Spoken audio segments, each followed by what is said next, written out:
Well, here's a short study. Despite the fact that we have lots of people warning us about how the elite want to kill us through certain many avenues, like through food, through electronics, things like that. That's why it's important to know your enemy. But yes, Satan is the god of this world, but who is in total control? That should give you, and if God is for you, who could be against you? Now, it is important, I believe, to eat fresh foods and to take heed to anything that appears to be not healthy for you. Okay, so you might want to look into that because the elite one, devil is here to kill, steal, and destroy. But is he in total control? Only what he can only do what God allows him to do.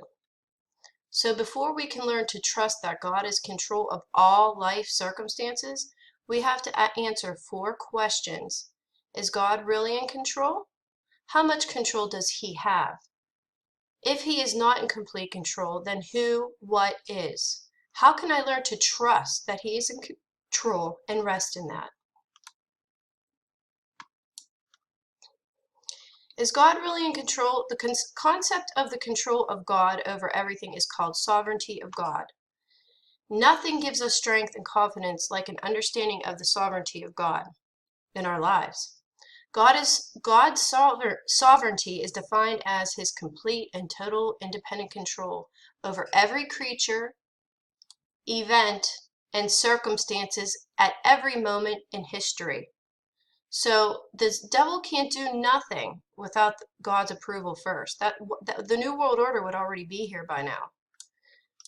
Subject to none, influenced by none, absolutely independent, God does what he pleases, only as he pleases, and there is a divine reason for everything that he does, always as he pleases. God, and if you pray to him, he will lead you to truth of what is dangerous and what to stay away from and this and that. And he has the power to, if he wants you to live long, he'll get nothing will kill you. If it's in his will for you to live long, it doesn't matter, you'll live long, okay? God is in complete control of every molecule in the universe at every moment. And everything that happens is either caused or allowed by him for his own perfect purposes, which always brings glory. It might not sound like it, but it does. The devil can't do nothing unless God approves. He is in complete control. The Lord of hosts has sworn, saying, Surely, as I have thought, so it shall come to pass, and as I have purposed, so it shall stand. Isaiah 14:24. And the Lord, as it just said, okay? Nothing is random or comes by chance, especially not in the lives of believers. He purposed it. That means to deliberately resolve to do something. God has resolved to do what he will do, and nothing and no one stands in his way. I make known the end from the beginning, from ancient times what is still to come. From ancient times what is still to come, I say, my purpose will stand, and I will do all that I please. Isaiah 46:10, which says, declaring the end from the beginning, and from ancient times things yet not yet done, my counsel shall stand, and I will accomplish my purpose. Remember, God is sovereign and God is holy. But exactly how much control does God have? God's total sovereignty over all creation directly contradicts the philosophy of open theism, which states that God doesn't know what's going to happen in the future any more than we do. So he has to constantly be changing his plans and reacting to what the sinful creatures do as they exercise their free will. God isn't finding out what's going to happen as events unfold. He is continuously, actively running things, all things. So don't get pre-programmed by some of these users on YouTube that Satan is like the ruler of all things. Yes, the people that rule this world have authority, but it has to be approved by God. Because why? He's continuously, actively running all things. and the devil works under him. So he's kind of like a little tattletale behind your back if you worship the devil, so you know. He's a deceiver and a liar. Here and now, he is actively running all things here and now. But to think he needs our cooperation or help or the exercise of our free will to bring his plans to pass puts us in control over him, which makes us God. Where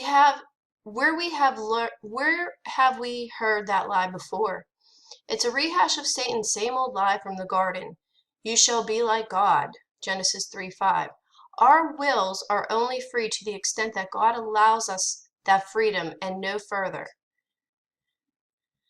All the peoples of the earth are regarded as nothing. He does as he pleases with the powers of heaven and the powers of the earth. No one can hold back his hand or say to him, "What have you done?" Daniel 4:35. All the inhabitants of the earth are counted as nothing, and he does according to his will among the host of heaven and among the inhabitants of the earth, and none can stay his hand or say to him, "What have you done?" No one's free will trumps the sovereignty of God.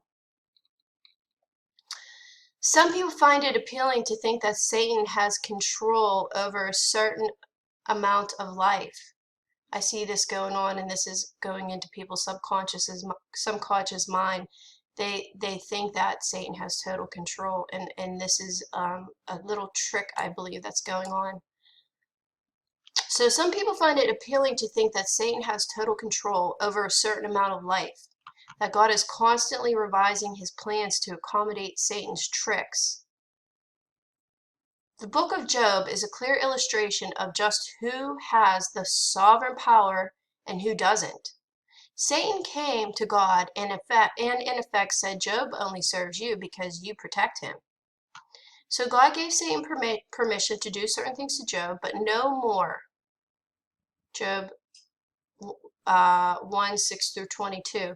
Could Satan do more than that? No.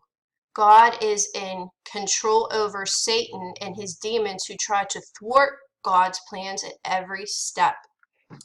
We have to have faith in that. There is psychological, subconscious programming going on that Satan is all powerful and has the ability to bring in this new world order when he wants and to do what he wants. No, God is in total control, because that would have been here by now. Satan knew from the Old Testament that God's plan was for Jesus to come to earth, be betrayed, crucified, and resurrected, and provide salvation for millions. And if there was any way to keep that from happening, Satan would have done it. Again, Satan knew from the Old Testament that God's plan was for Jesus to come to earth, be betrayed, crucified, and resurrected, and provide salvation for millions, billions. And if there was any way to keep that from happening, Satan would have done it.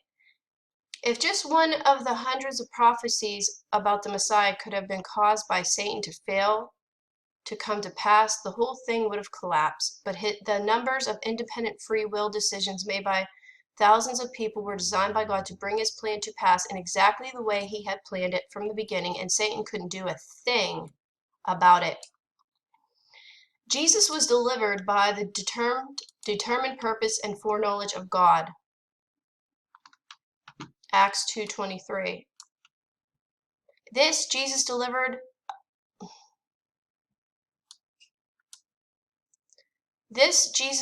up according to the definite plan and foreknowledge of God, you crucified and killed by the hands of lawless men.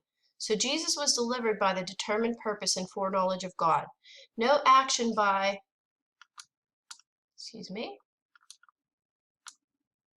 the Romans, the Pharisees, Judas, or anyone else kept God's plan from unfolding exactly the way he purposed it from the foundation of the world. Ephesians 1 says, "We were chosen in him before the world was even created. We were in the mind of God to be saved by faith in the Lord Jesus Christ." That means God knit together Satan's rebellion, Adam and Eve's sin, the fall of the human race, and the death and crucifixion of Christ, all seemingly terrible events, to save us before he created us. Here's a perfect example of God working all things together for good. And we know that for those who love God, all things work together for good, for those who are called according to his purpose.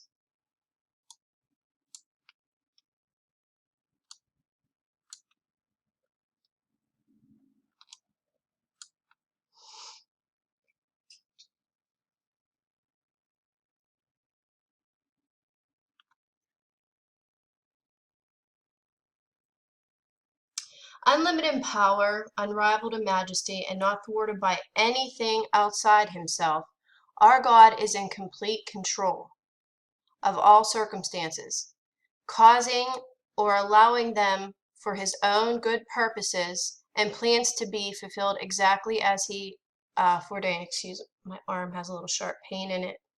Jesus.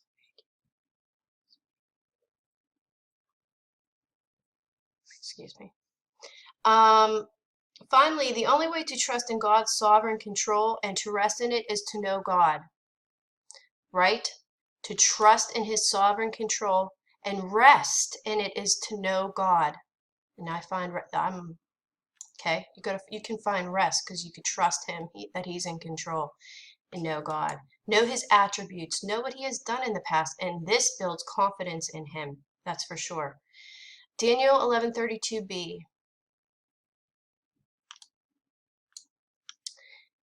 He shall seduce, hold on.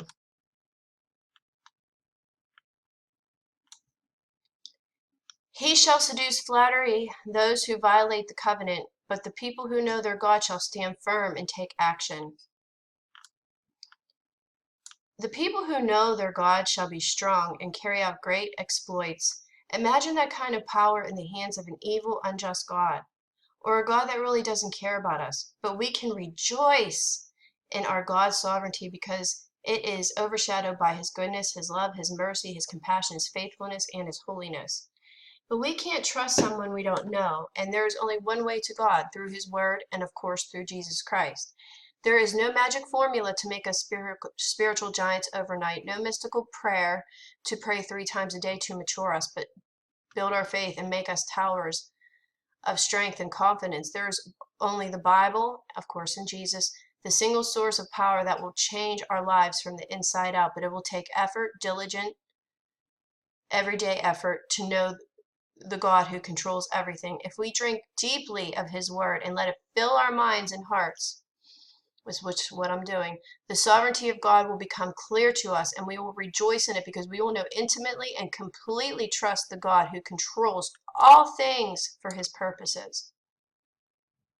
So guys, don't be fooled by this, I believe, subconscious psychological manipulation of the mind of some people going around saying that the devil is control of everything. He does control the people that sold out to him, and the rulers are in control to somewhat of an extent. But guess who, like they talk to Satan, but Satan has to affirm and confirm everything with God before anything is allowed. But all of this, even the evil that's going on, and I see that they put stuff in our food and this and that. We also have an alternative too, to not choose that food and stuff.